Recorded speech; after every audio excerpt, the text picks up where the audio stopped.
It started with a bureaucratic blunder of galactic proportions.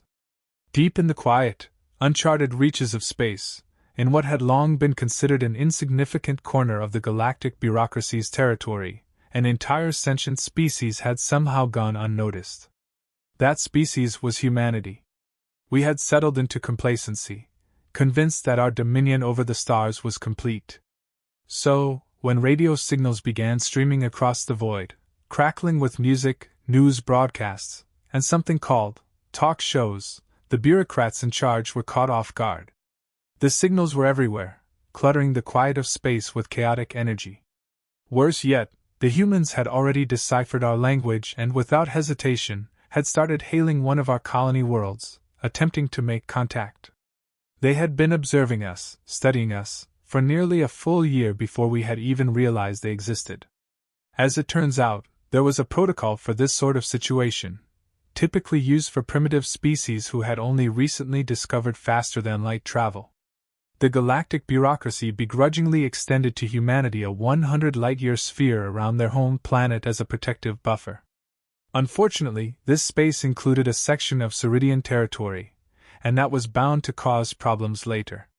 For now, though, our diplomats had more immediate concerns.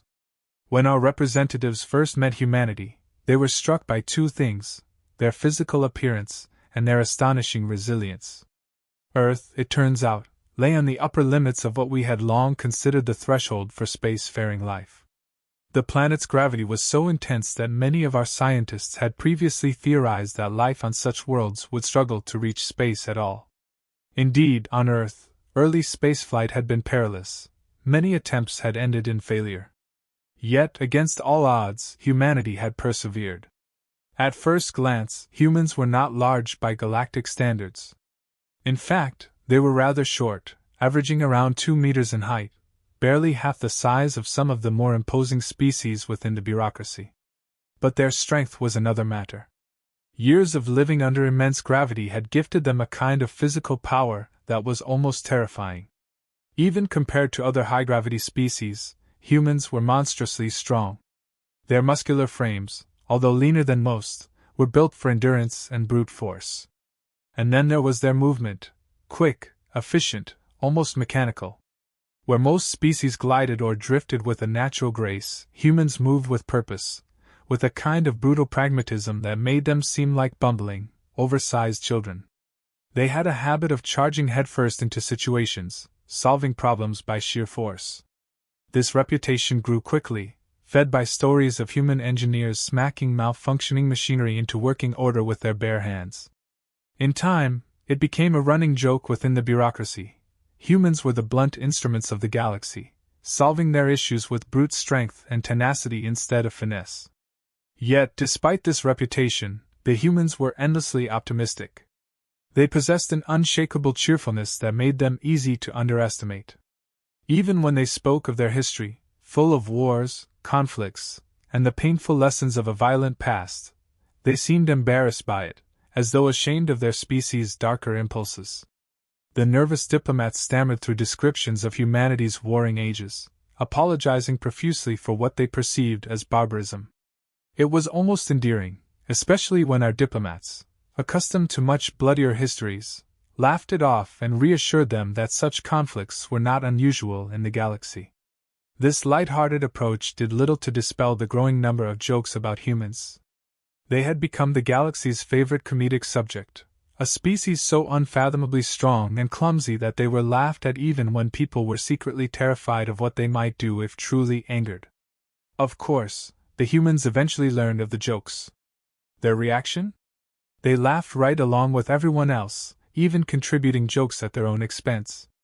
Somehow, that only made them more likable. Still, there was always a lingering fear, a sense that perhaps humanity was more dangerous than they let on. Their ability to shrug off insults and mockery, to maintain their optimism in the face of adversity, was both impressive and unnerving. After all, how does one handle a species that seems almost impervious to offense? What would it take to provoke them into showing their true colors? The answer came during humanity's early years of expansion.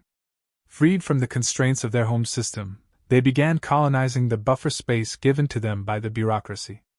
They set up mining stations, trade networks, and colonies with astonishing speed. Their productivity was unparalleled, their strength and relentless work ethic propelling them into an economic golden age. Resources and consumer goods poured into the galaxy, and for a brief time, it seemed as though humanity had found its place. But then, as with all golden ages, their prosperity was threatened. A lucrative trade agreement with the Sarlacc stellar gospel, the galaxy's most pious and peaceful species, had been vital to humanity's success. The Sarlacc were staunchly religious, their economy fueled by the peaceful conversion of others to their faith. The deal had given humanity access to the vast resources of the Sarlacc worlds, bolstering their economy and giving them the edge they needed to compete with larger, more established empires. Then came the scandal. A single offhand comment from a human leader, likening the Sarlacc to galactic Jehovah's Witnesses, was enough to send shockwaves through the stellar gospel. The Sarlacc High Speaker, deeply offended, immediately severed all trade relations with humanity. What had once been the foundation of humanity's burgeoning empire crumbled overnight. And yet, in true human fashion, they simply didn't care. Their economy took a sharp hit, to be sure, and the loss was devastating, but they recovered. Slowly, methodically, and without a hint of bitterness, humanity rebuilt itself. They even issued a formal apology to the Sarlacc, though it did little to mend the broken relationship. Despite the setback, humanity's determination remained unbroken. They continued to expand, continued to build, and continued to grow. It seemed nothing could truly bring them down. They had faced economic ruin, diplomatic disgrace, and the scorn of the galaxy, and they had come out stronger each time. The galaxy had misjudged them. What we thought was carelessness was something much more dangerous: resilience. We had laughed at humanity's blunders, but the more we watched, the more we began to wonder what would happen if the humans ever decided to stop laughing with us. The shock of humanity's economic collapse rippled through the galaxy like a wave crashing against an unyielding shore. When the Sarlacc stellar gospel severed its trade ties, the effect was swift and brutal.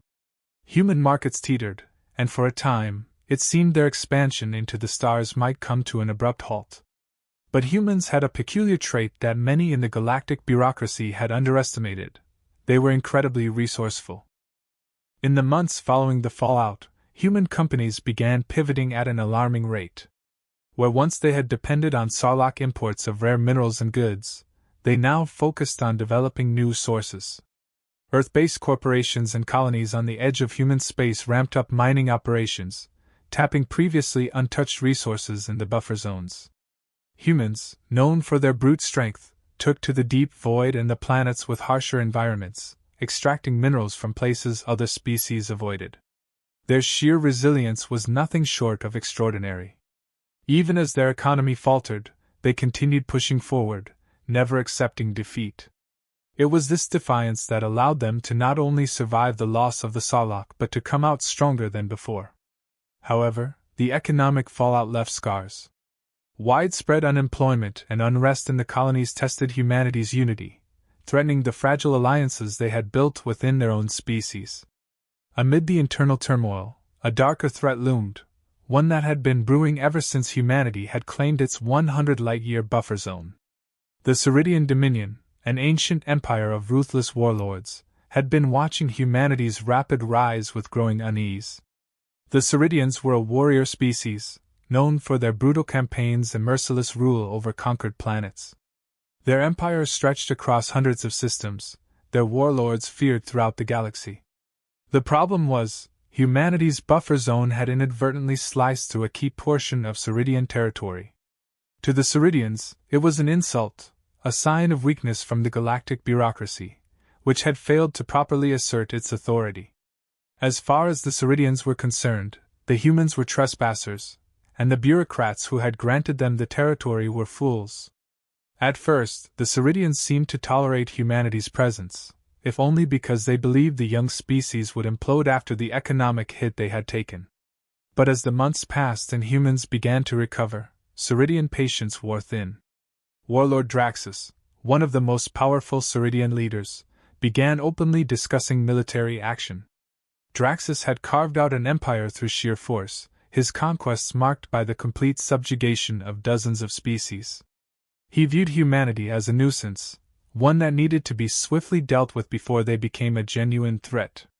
For the first time since humanity had entered the galactic stage, their very survival was at stake. Draxus's forces were vast, well-armed, and ruthless. The Ceridians boasted some of the most advanced military technology in the known galaxy. Human ships, though resilient, were no match for the precision and power of Ceridian warfleets. The threat was very real, and it was growing by the day. While the galactic bureaucracy watched cautiously, humanity's leaders scrambled to prepare for the inevitable conflict. They could not afford to show weakness now. To do so would invite Draxus to strike, and it was doubtful that they would survive such an assault. In response to the Ceridian threat, humanity began rapidly building up its military forces. Spaceports were repurposed into shipyards, their production focused entirely on building warships. Recruitment efforts skyrocketed, with colonies and Earth itself pouring resources into training new soldiers and pilots. To strengthen their defenses, humans engineered automated drones and AI-controlled fighters, knowing they would need every advantage in the coming conflict. At the same time, diplomatic efforts were ramped up to keep the Ceridians at bay. Human ambassadors reached out to every species they had made contact with, hoping to form alliances that could act as a deterrent to Ceridian aggression. Most of the galactic bureaucracy remained wary of taking sides, but a few smaller species, those who had suffered under Ceridian rule in the past, were quietly willing to provide support. They sent weapons, advisors, and intelligence to help humanity fortify its position. Despite these efforts, there was an underlying fear that it would not be enough. The Ceridians were notorious for their unpredictability and ruthlessness. Draxus, in particular, was infamous for launching attacks without warning. His reputation as a warlord was built on his ability to strike hard and fast, overwhelming his enemies before they could mount any meaningful resistance. Humanity was on high alert, bracing for the worst. Every colony on the edges of human space was fortified, and military fleets were stationed in strategic locations, ready to respond at a moment's notice. The atmosphere was tense, with every passing day feeling like the calm before the storm. It was during this time of heightened anxiety that Draxus made his first move, but it wasn't the all-out assault humanity had feared. Instead, Draxus sent a single emissary to Earth. The emissary, a towering Ceridian with glowing red eyes and the sharp, angular features of his race, arrived unarmed. He stood before the United Earth Federation's High Council and delivered Draxus's ultimatum. The Ceridian Dominion does not negotiate with weaklings. The emissary growled, his voice low and menacing. Warlord Draxus demands that you vacate the territories you have stolen from the Dominion. You will have 1 month to comply. If you do not, your species will be wiped from existence. The threat hung in the air like a blade over humanity's neck. The High Council, led by President Alexander Grayson, debated their response in secret chambers. Some argued for diplomacy, insisting that humanity could not withstand a Ceridian attack. Others, including Grayson himself, believed that capitulation would only delay the inevitable. The Ceridians would strike eventually. Giving in to their demands now would only embolden them further. After hours of tense deliberation, the Council made its decision. Humanity would stand its ground. They would not abandon the territory they had fought so hard to build. Draxus's ultimatum was rejected, and preparations for war intensified. There was no longer any question of if the Ceridians would strike, only when. The Ceridian War began without warning, just as humanity feared. Draxus had no intention of waiting the full month before launching his assault. Instead, he struck after 2 weeks, in the dead of night, targeting one of the most vulnerable human colonies on the edge of the buffer zone, New Horizon. The Ceridian fleet descended on the colony with brutal efficiency. Thousands of Ceridian warships, sleek and deadly, blotted out the stars as they opened fire on the planet's defenses. The colony's automated systems responded immediately, scrambling drones and activating energy shields, but they were quickly overwhelmed. Within hours, New Horizons cities were reduced to rubble, its people trapped beneath the ruins as Ceridian ground forces stormed the surface. The devastation sent shockwaves through the United Earth Federation. This was no skirmish. This was a full-scale invasion, and humanity was woefully underprepared. President Grayson addressed the Federation from Earth, his voice resolute but tinged with grim determination. "The Ceridians have brought war to our doorstep," he said.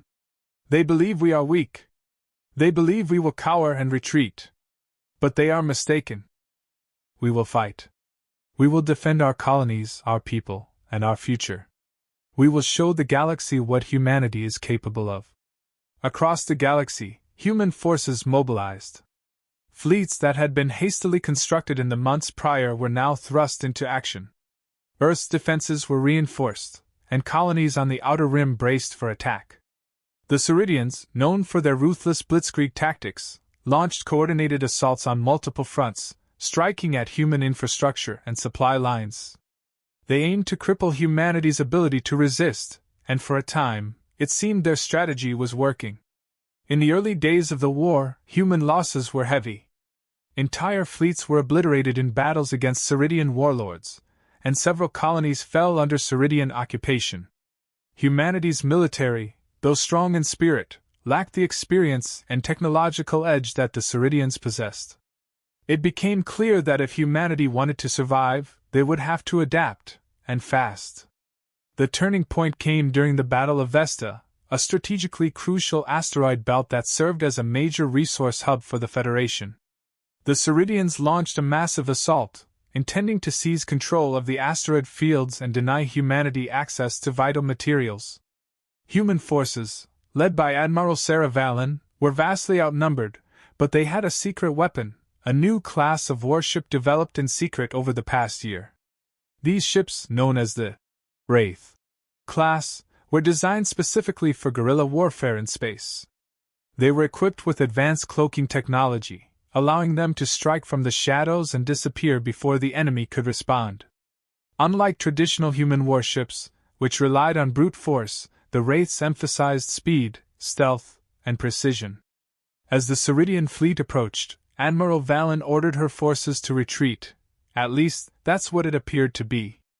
In reality, her fleet was lying in wait, hidden among the asteroid belt, while the Wraiths circled around the Ceridian armada. As soon as the Ceridians moved in to occupy Vesta, the Wraiths struck with surgical precision. They disabled the Ceridian command ships, leaving the enemy fleet in disarray, and then systematically picked off the remaining ships. The Battle of Vesta was a resounding victory for humanity. Not only did it halt the Ceridian advance, but it also demonstrated that the Federation was capable of more than just reactive defense. They could fight back and win. News of the victory spread quickly, bolstering morale across human space. For the first time since the war began, it seemed that humanity might have a chance. Over the next several months, the tide of war began to shift. Human engineers, learning from their early losses, developed new weapons and defenses that could counter Ceridian technology. Drones were upgraded with advanced AI, allowing them to fight more autonomously and effectively. Human warships were fitted with experimental energy shields, and ground forces adopted new tactics inspired by Ceridian battle strategies. The Federation began to hit back hard, launching offensives against Ceridian-occupied worlds and retaking lost colonies. The war became a brutal stalemate, with both sides suffering heavy casualties. Ceridian warlords clashed with human admirals in fierce space battles, while ground troops fought for control of key planets. Planets like Helios Prime and Nova Terra became battlegrounds, their once thriving cities reduced to rubble as human and Ceridian soldiers clashed in brutal firefights. Despite their setbacks, the Ceridians remained relentless. Warlord Draxus, enraged by humanity's resilience, personally led several attacks, driving his warriors into a frenzy. His hatred for the humans had grown into an obsession. He viewed them as an affront to the Ceridian way of life, and he vowed to see them wiped from the galaxy. However, the Ceridian warlords were not as united as they appeared. As the war dragged on, cracks began to form in their alliance. Some warlords, frustrated by Draxus's single-minded focus on humanity, began questioning his leadership. The Ceridian dominion was vast, and many warlords had their own empires to defend. They couldn't afford to pour all of their resources into a protracted war against a species that refused to break. Sensing an opportunity, the Federation's intelligence networks began working to exploit these divisions. Human spies infiltrated Ceridian ranks, spreading rumors and discord among the warlords. Sabotage missions targeted Ceridian supply lines, further straining their resources. Meanwhile, human diplomats quietly reached out to warlords who might be persuaded to withdraw their support from Draxus. Though no one expected a full defection, weakening the unity of the Ceridian forces could buy humanity the time it needed. As the war entered its second year, it became clear that Draxus's grand crusade against humanity was faltering. Human fleets had grown stronger, and their tactics had become more sophisticated. Colonies that had once been on the brink of collapse were now heavily fortified, their people standing firm in the face of the Ceridian onslaught. For the first time since Draxus had launched his invasion, it seemed that humanity had the upper hand. The Ceridian dominion, once seen as an unstoppable force, was beginning to show signs of straying. Warlord Draxus was still a formidable foe, but his forces were no longer invincible. In a galaxy that had once written humanity off as a minor player, there was a growing recognition that humans were far more dangerous than anyone had anticipated. Draxus, however, was not finished. He had one final plan, a last, desperate gamble that would either crush humanity or destroy the Ceridians forever. The Ceridian War reached its devastating climax in the battle over Earth itself. Warlord Draxus, furious at humanity's resistance and betrayal within his own ranks, decided to make a bold, final move. He gathered the largest fleet the Ceridian Dominion had ever assembled, an armada vast enough to darken the skies of 1,000 worlds, and set a course straight for humanity's home planet. Draxus's goal was simple: annihilation. The United Earth Federation had been preparing for this moment. After years of war, humanity had learned much from their alien adversaries. Their fleets were stronger, their soldiers battle-hardened, and their technology greatly advanced. Earth had become a fortress, its orbital defenses the most sophisticated in human history. Yet, even with these preparations, the sight of the Ceridian armada arriving at the edge of the solar system sent a chill through every human heart. President Grayson made his final address to the people of Earth just hours before the Ceridians arrived. His face was worn with the weight of years of conflict, but his eyes burned with unshakable resolve. "This is it," he said, his voice carried across the planet's global communication networks. "The Ceridians believe they can break us by striking at the heart of our civilization. But they have underestimated us at every turn. Today, we stand united not just for our survival, but for the survival of everything we have built. We will show the galaxy that Earth will never fall." The battle began with a Ceridian bombardment from orbit. Energy blasts from thousands of warships rained down on Earth's defenses, targeting military installations, energy grids, and cities alike. The Federation Space Fleet responded in kind, launching their most advanced warships into the fray. Massive space battles unfolded over the skies of Earth, with human and Ceridian ships locked in deadly combat. The Wraith-class ships proved invaluable, using their stealth capabilities to disrupt the Ceridian fleet and strike at key targets, but the sheer number of Ceridian vessels made victory seem impossible. On the ground, Earth's surface became a war zone. Draxus unleashed his ground forces in waves, deploying Ceridian shock troops to land in key cities and strategic locations. Humanity fought back with everything they had: elite soldiers, drones, and even the newly developed exosuits that gave infantry the power to take on Ceridian warriors hand to hand. Battles raged in the streets of London, New York, Shanghai, and countless other cities as humanity's forces fought to defend their home. Despite their efforts, the Ceridians pressed their advantage. They managed to breach several of Earth's orbital defense platforms, crippling humanity's ability to maintain control of the skies. Ground forces were pushed to their limits, with entire divisions wiped out in desperate last stands. Draxus himself landed on Earth, leading his elite forces in a direct assault on the capital of the United Earth Federation, New Geneva. His goal was to decapitate humanity's leadership and force the Federation to surrender. As Draxus's forces advanced toward New Geneva, all hope seemed lost.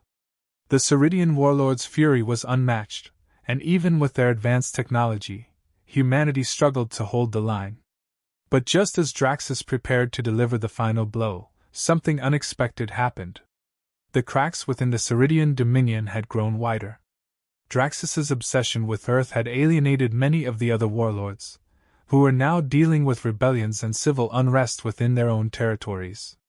Unbeknownst to Draxus, several of these warlords had decided to abandon the war entirely. In the chaos of the Dominion, a coup was taking place. Warlords who had once supported Draxus now saw an opportunity to seize power for themselves. They ordered their fleets to withdraw from the battle over Earth, leaving Draxus isolated. The sudden retreat of nearly half of the Ceridian armada shifted the momentum. Humanity, though battered and bloodied, seized the opportunity.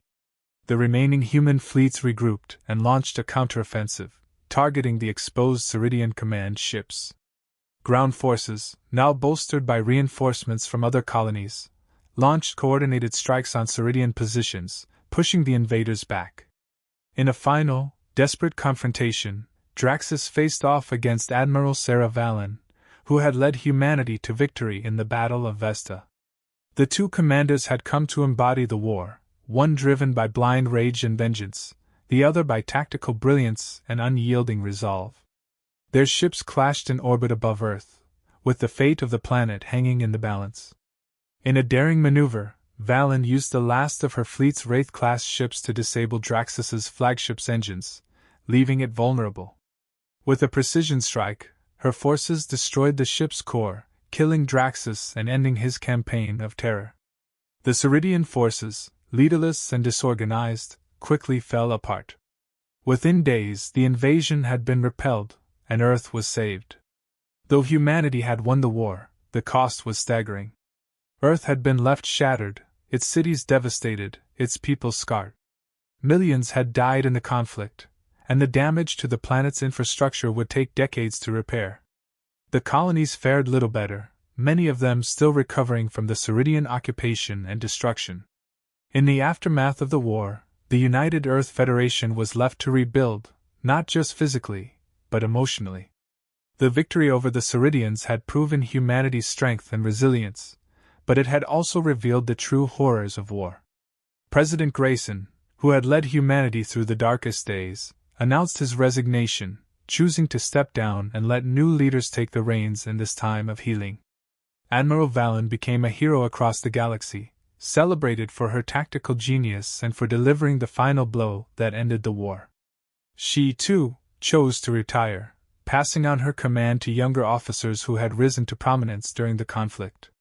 The Wraith-class ships, once a symbol of humanity's desperation, became a cornerstone of the Federation's new defense strategy, ensuring that humanity would never again be caught unprepared. As the galaxy took stock of the war's aftermath, one thing became clear: humanity had earned its place among the stars. The Ceridian Dominion, once the dominant power in the region, was fractured and in disarray. Warlords squabbled for control, their unity shattered by Draxus's folly. Meanwhile, the Federation had emerged stronger than ever, its people united in a way they hadn't been before the war. The Ceridian War had come to an end, but its legacy would shape the future of the galaxy for generations to come. And as humanity rebuilt its shattered world, one truth remained clear: they would never forget the price they had paid to survive, and they would never allow themselves to be threatened again.